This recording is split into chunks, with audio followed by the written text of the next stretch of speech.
sih saya supir angkot. Saya narik angkot lama. Saya hobi di film. Memang saya hobi di film dari masih kecil.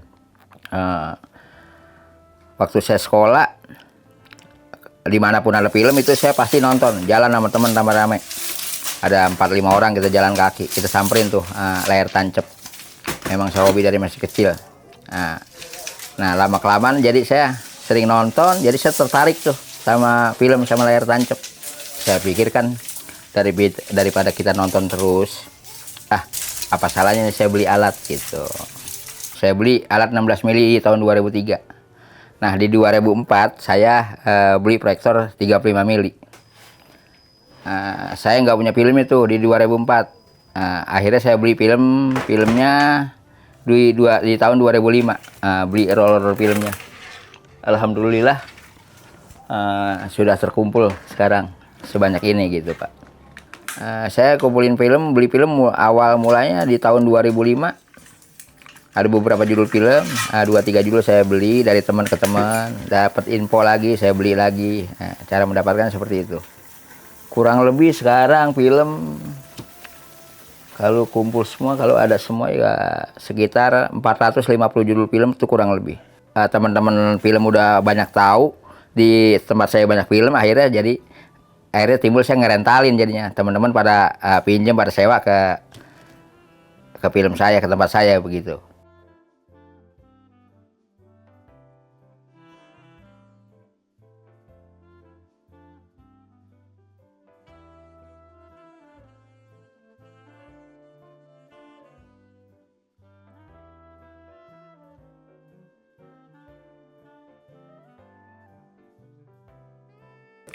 Mereka paling sekali sewa tergantung istilahnya jarak jauh dekatnya kalau masalah harga. Kalau jaraknya jauh mungkin agak mahal, jarak dekat mungkin agak murahan, seperti itu. Kalau di sini paling di kampung-kampung sini paling sekitar 1 juta, 1,5 juta per malam. Kalau di daerah-daerah lain karena jarak jauh mungkin bisa 3 atau 4, 5 juta bisa juga sampai ke situ. Satu malam itu putar bisa 3 judul atau 4 judul film. Kalau di kampung itu di daerah tuh paling banyak itu bisa 5 judul film yang kita putar. Beda sama di daerah perkotaan. Di daerah perkotaan paling 3 atau 4 judul seperti itu. Kalau sekarang setelah pandemi ya alhamdulillah berjalan pelan-pelan ya alhamdulillah lancar. Kalau dulu masa-masa pandemi ya memang agak susah juga karena memang kegiatan terbatas. Orang nanggap hiburan itu terbatas dan mungkin memang sama sekali nggak boleh gitu. Kalau sekarang ya alhamdulillah setelah masa pandemi, alhamdulillah lancar.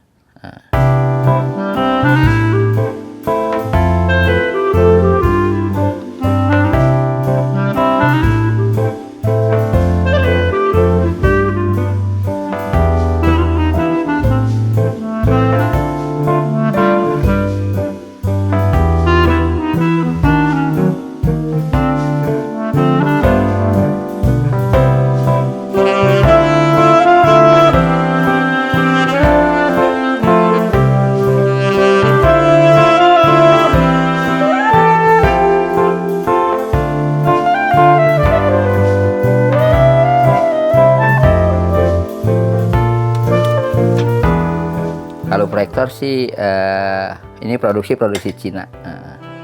Dia tahun keluarannya proyektor tahun 1992 pertama keluar Xenon 35 mili.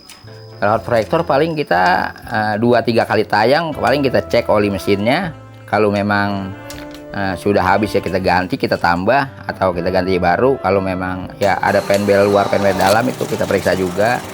Terus roda-roda giginya kita periksa semua. Ya pokoknya setiap 3 kali atau 4 kali tayang kita cek ulang lah seperti itu. Spare part untuk sementara ini masih bisa didapetin di toko-toko yang khusus ya menjual spare part 35. Walaupun nggak ada yang terbaru juga saya sebagai maintenance atau sebagai orang servis di 35 bisa untuk mengkanibalkan barang-barang yang lama yang tadinya tidak bisa dipakai biar bisa dipakai lagi di alat yang 35 Xenon itu biar bisa menjadi jalan dan bisa berfungsi kembali. Kesulitannya itu ya kadang-kadang di jari-jarinya itu, masang klisenya itu kadang-kadang ya suka kejepit juga. Kalau lensa itu ada Sankor, ada Krypton, ada Altexen, ada istilahnya Ultra. Bermacam-macam jenis lensa dan berbagai jenis juga mereknya. Untuk sekarang ini Proyektor 35 udah ada kemajuan dari lensa-lensa yang didapat dari bioskop-bioskop dulunya terbesar banget di Indonesia, hampir menyeluruh Indonesia. Dari lensa Westcream standar sampai Cinemascope yang tadinya cuma pakai lensa merek biasa, sekarang udah memakai lensa merek-merek yang bagus, yang hasilnya juga lebih jernih gambar, lebih fokus dan warnanya lebih dapat. Merek-merek tertentu lah istilahnya, buatan-buatan Eropa punya. Dan bersyukur juga di layar tancap mendapatkan lensa lumayan bagus, cuma ada efek sampingnya, ada jeleknya.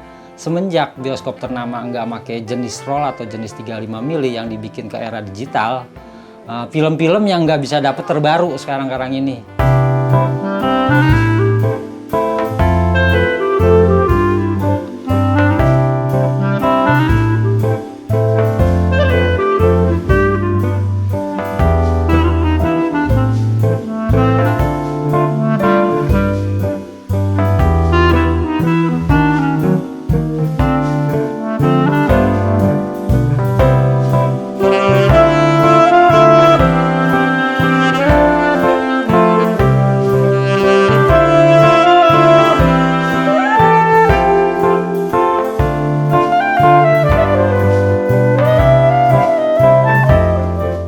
Kalau masalah suka dukanya ya sukanya kita begitu berangkat ke lokasi, main musik, gulung film, masang roll film, masang layar, film main, lah itu sukanya tuh.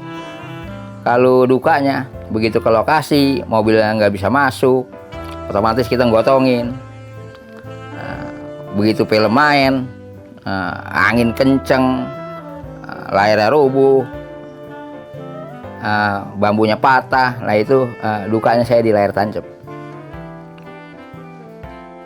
Sama orang nanggap layar tancap ya, pertama mungkin dia ingin bernostalgia juga bisa juga. Dia hobinya dari masih kecil. Kedua, jadi dia memang hobi layar tancap. Keduanya juga istilahnya dia pengen bernostalgia dengan film-film yang jadul. Kalau nonton di bioskop sama di layar tancap itu beda. Kalau di bioskop nggak mungkin dia teriak-teriak surak-surak. Tapi kalau nonton di layar tancap, dia pasti surak. Oh, filmnya rame, surak-surak ya, gitu. Ya senang aja karena bareng-bareng temen, nonton jalan kaki, duduk di bawah layar pakai koran. Ya itulah keseruannya nonton layar tancap. Nostalgianya di layar tancap tuh orang kadang-kadang kangen dengan suara proyektor yang agak berisik di proyektornya, terus sama gambar-gambar yang agak merah dan baret-baret gitu itu, terus sama layarnya yang gede. Dengan penonton yang zaman dulu sih banyak, tapi sekarang nggak ada. Tapi karena mengingat nostalgia zaman dulu ya, orang asik aja dinikmatin. Sampai lagi yang diputer film-film tema yang ada goyang-goyang ya, semacam India atau film-filmnya Haji Rhoma Irama itu. Mantep banget untuk dinikmatin masa-masa zaman dulu yang dia pernah alamin zaman dulunya. Sampai saat ini ya orang melihat nostalgianya ya di situ itu, di Proyektor 35 itu, dengan suara yang gemerecek, dengan kasarnya motor dinamonya yang jalan kayak gitu, terus penembakan lampu-lampu xenon yang digerakin sama proyektor itu. Itulah yang dibikin orang menjadi kangen pada saat nonton zaman dulu dan zaman sekarang kayak gitu. Cuma perbedaan zaman sekarang ada perubahan sedikit dari sound system yang tadinya asal ada suara dan sekarang dibikin suara yang gede, semacam kayak speaker-speaker yang 18 in, yang bassnya bulat, yang kenceng. Nah itulah disitulah orang-orang nostalgia terinspirasi menjadi nostalgia yang zaman dulu yang nggak pernah dinikmatin masa zaman sekarang, walaupun proyektor lama kayak gitu.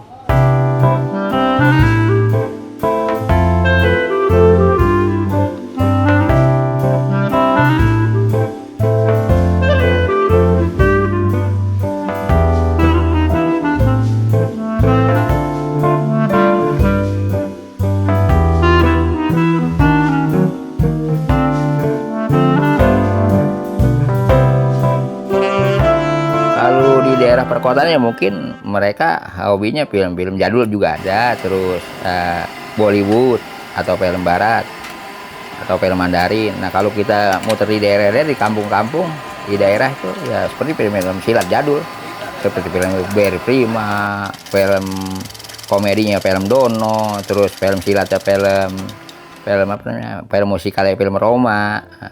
Film Rhoma Irama banyak sih sebetulnya, nggak cuma satu. Yang saya seneng nggak cuma satu gitu. Jaka Suara itu yang saya seneng. Kalau India itu ada sih, Ilahi Tumhara itu favorit saya. Banyak lah mereka yang suka kalau di kampung. Cuman beda aja, kalau di kampung itu bener penontonnya bener-bener masih rame sama dibandingkan sama di daerah perkotaan seperti itu.